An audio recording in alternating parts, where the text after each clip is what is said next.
आयुष एक सफल बिजनेसमैन था। उसका बिजनेस अच्छे से चल रहा था, लेकिन उसकी निजी जिंदगी में परेशानी आ गई थी। मीरा और आयुष के बीच कई महीनों से झगड़े हो रहे थे और दोनों के रिश्ते में तनाव बढ़ता जा रहा था। मीरा अक्सर कहती, तुम सिर्फ अपने काम में खोए रहते हो, तुम्हें मेरी और हमारी जिंदगी की कोई परवाह नहीं है। आयुष को यह बातें बहुत कचोटती थीं, लेकिन वह अपनी सफलता को सबसे पहले मानता था।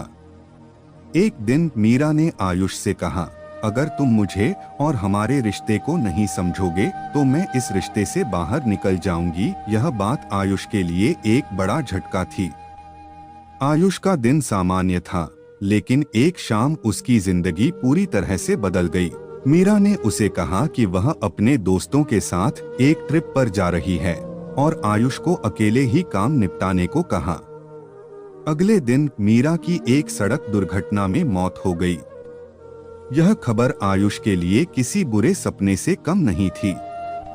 वह अपने जीवन के सबसे बड़े सदमे में था और उसने समझा कि उसने अपनी पत्नी को खो दिया, क्योंकि वह कभी उसकी भावनाओं की कद्र नहीं करता था। मीरा की मौत के बाद आयुष ने खुद से वादा किया कि वह अपनी जिंदगी को एक नए तरीके से जिएगा। उसने बिजनेस से कुछ समय लिया और अपनी मां सुमित्रा के पास जाकर जीवन के असली मायने समझने की कोशिश की। सुमित्रा ने कहा, बेटा, जिंदगी में सबसे महत्वपूर्ण चीज रिश्ते होते हैं। अगर हम अपनी खुशियां दूसरों के साथ बांटते नहीं हैं, तो जीवन का कोई मतलब नहीं। आयुष ने तय किया कि वह मीरा की याद में एक नई शुरुआत करेगा। उसने मीरा के सपनों को पूरा करने के लिए काम करना शुरू किया और उसी दिशा में अपना बिजनेस बढ़ाया। आयुष ने मीरा के नाम पर एक संस्था बनाई जो महिलाओं और बच्चों के लिए शिक्षा और सहायता मुहैया कराती थी। इस काम ने उसे मानसिक शांति दी।